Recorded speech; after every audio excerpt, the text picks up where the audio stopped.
Hi, I'm Pastor Steve Talmage of Love of Christ Lutheran Church in Mesa, Arizona. Each week, Pastor Nanette Christofferson and I seek to provide a brief introduction to two of the upcoming assigned lectionary Bible readings for Sunday. In this video, we're going to take a brief look at Numbers 11, verses 4 through 6, 10 through 16, 24 through 29, which is the Old Testament reading assigned for Sunday, September 26, 2021. I encourage you to go ahead and read the whole chapter of chapter 11. Because we don't often spend a lot of time in the Old Testament, I want to provide a little bit of background from the Lutheran Study Bible from Augsburg Fortress Press on the book of Numbers. Numbers got its name because it's about numbering the Israelites in preparation for war. For you see, they're on their way through the wilderness into the promised land, and the promised land isn't vacant. There are other people living there. There are a number of stories about organizing community worship and for war. Numbers is the story of a journey full of unexpected events that happen as people move from place to place in the desert wilderness on their way to the promised land of Canaan. What's the story? Well, Numbers is part of the Pentateuch, or the 5 books of Moses, or the Torah, as Jews would call it. Genesis, Exodus, Leviticus, Numbers, Deuteronomy. It's written hundreds of years after Moses. It's generated out of 3 different Jewish communities at different times in the history of Israel. And how do scholars know this?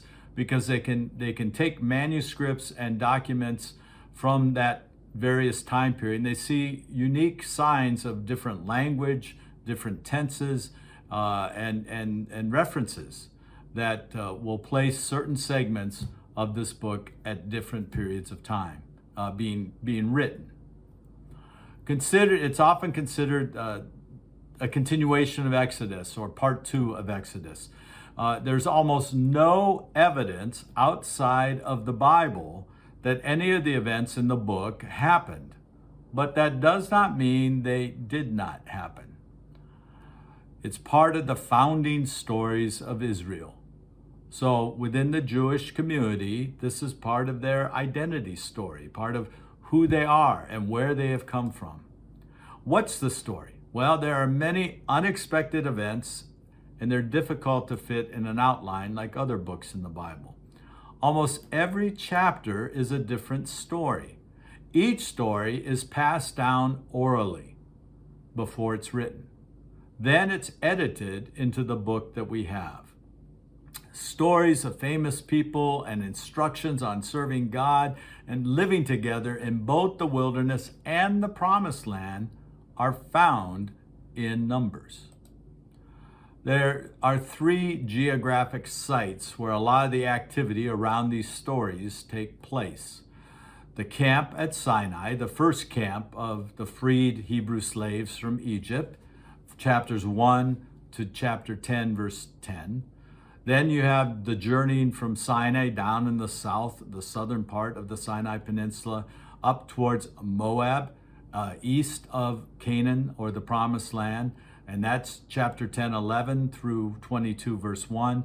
And then the encampment, the Moab camp, there as they prepare to go into the Promised Land and deal with the conflict that's going to happen under the leadership of Joshua and the tribes moving in there.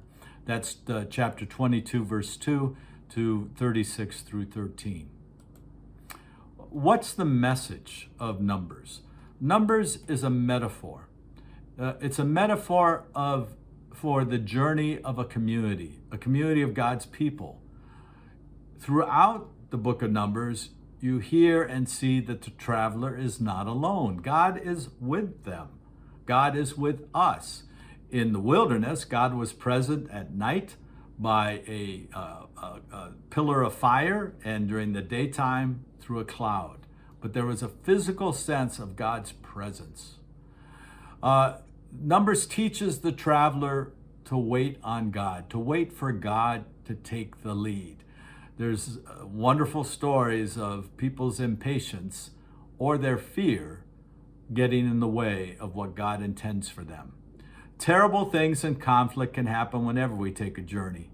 And in the book of Numbers, you're going to see this, even when God is in their midst. And then stories from Numbers appear almost 50 times in other books of the Bible. So let's get to chapter 11. I encourage you again to read all of chapter 11. Verse 1. Now the people complained in the hearing of the Lord. Remember, God is with them. God is present, about their misfortunes. Remember, these are freed slaves. God delivered them. They didn't deliver themselves, but God did. And they are grumbling and complaining about their misfortunes. The Lord heard it, and his anger was kindled. God is about ready to scrap the whole Exodus project. But Moses intervenes, and God does not torch the complainers.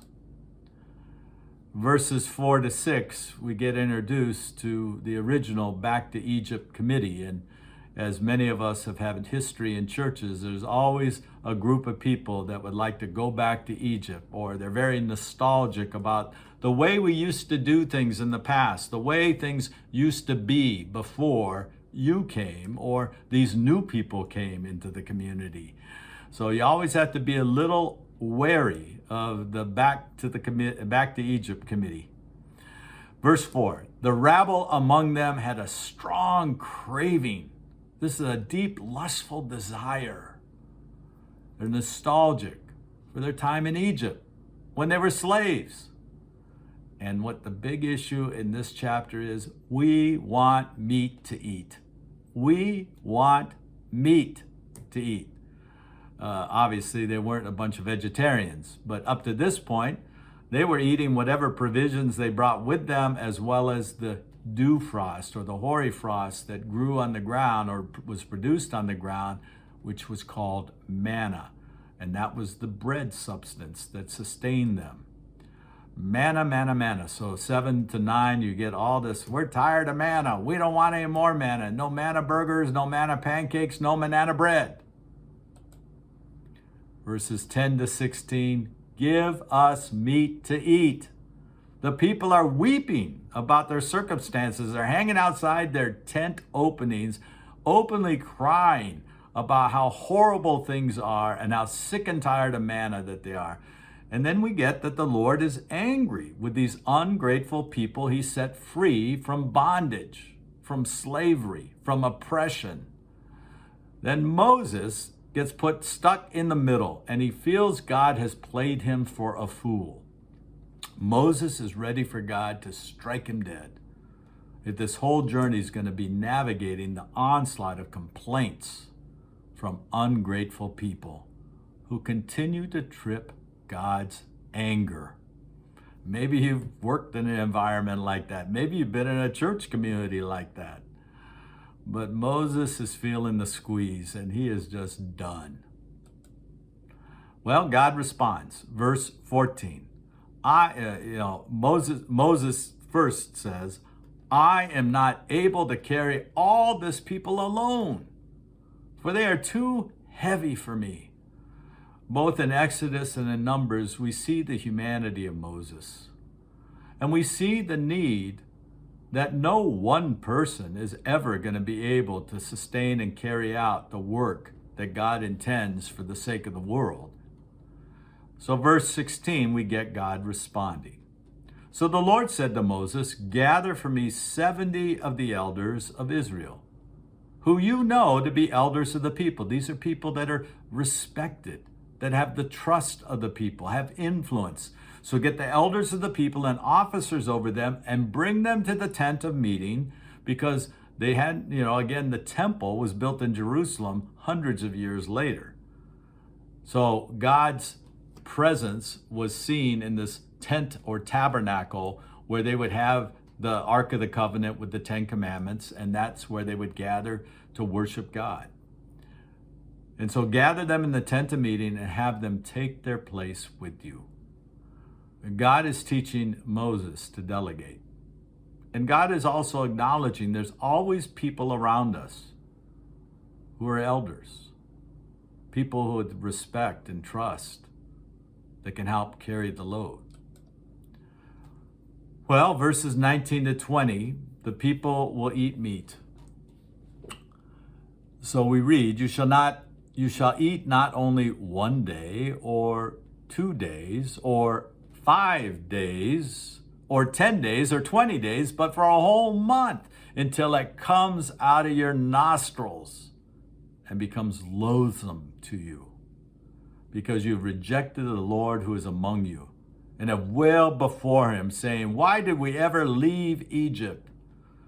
I've often heard people talk about what they always ate as a child, that their mother or grandmother or maybe dad and grandfather always gave them certain food to eat. And as an adult, when they had the freedom to choose, they say, I'm never eating that again, because they are sick of it. They had so much of it.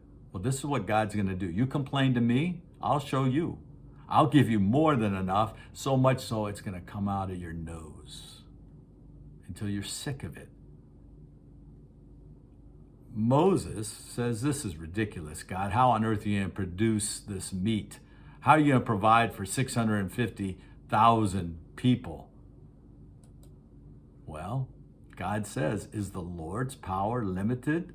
Remember what we say in the Apostles' Creed and the Nicene Creed, I believe in God the Father Almighty, creator of heaven and earth. Often we underestimate God. And so the Lord takes some of the Spirit of the Lord that rested on Moses and placed it upon the 70 elders. We got to spread the wealth, and we got to spread the responsibility. And we see that there's confirmation because these men begin to prophesy. And then Moses is relieved that he does not have to carry the burden of leadership alone. And then 31 to 35, we get God providing that meat. And we don't know for sure how this worked, but we know in coastal areas in the Middle East and other parts of this world, when people are seeking food, they come up with clever means. And birds are migratory. They go north in the hot times, and they go south in the cold times. And they would construct nets and catch these low-flying birds. And we get this description of the abundance that God provides. And he provides meat in the form of quail, and the grumbling is squelched for a while. But then we get verses 33 to 34. But while the meat was still between their teeth, before it was consumed, the anger of the Lord was kindled against the people, and the Lord struck the people with a very great plague, so that the place was called Kibroth Hattaavah, because they buried the people who had the craving. Now, this is a strange ending of this story in chapter 11. We have God being angry. We have God providing a response to Moses' problem. We have God providing meat that the people are grumbling that they want more and more of. But then we also see them struck with a plague. So what do we do with this? Well, God provided well. So why is God angry? Again, we don't know for sure, but it seems that the people put their bellies ahead of trusting God. And that never is a problem for any of us. And then they're craving a return back to slavery in Egypt as better than freedom from the wilderness. Whenever you and I get that the grass is always greener in another place or another community or another home or another church or another job, sometimes we are missing exactly where God wants us to be.